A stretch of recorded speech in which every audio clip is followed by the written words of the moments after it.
Hello guys, meron tayong ano dito, pasyente YTX. So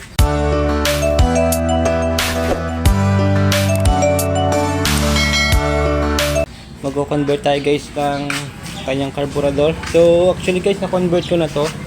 Nasubukan ko na siya. At na-convert ko na siya into STX na carburetor.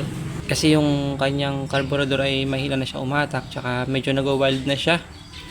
So madali lang to guys ang pag-convert nito. Itong intake rubber na to sa intake manifold is kinater ko lang yan yung kanyang bunganga para lumaki ng konti kasi medyo masikip. Then yung cable niya, throttle cable niya is kinonvert ko na lang into TMX kasi yung binili ko pang STX. Iba pala yung pang STX, so kasi may ano siya, wala siyang ganitong thread. Yung ganyan thread pala. Yan. So, ginawa ko guys, yung pang TMX, pwede na siya. So, pagkapangin nyo lang siya dun, ipwesto lang ng mabuti. So, goods na to guys. Ayan o. Kapag TMX na carburetor, mag-convert pa tayo ng kanyang manifold. Bibili pa tayo. Compare kapag STX na carburetor, stay lang tong kanyang manifold job. Tapos, uukaan lang natin tong yung kanyang bunganga para lumaki ng konti. Pero swak siya, okay siya guys. At umandar na rin naman ito guys. At goods na rin to. Na road test ko na rin to kahapon. So wala na siyang problema. Ganito po siguro talaga ang sakit ng mga diaphragm type na carburetor. Paano masabi? Okay siya sa tipid ang ano guys, ang carburetor na to. Pwede na! Yun nga lang pagdating sa hatag guys is medyo nakukulangan. Okay na to guys. So on. Then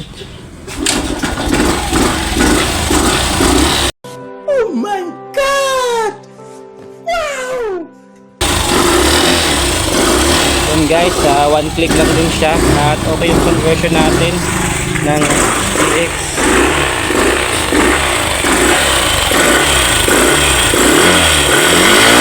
Sana all.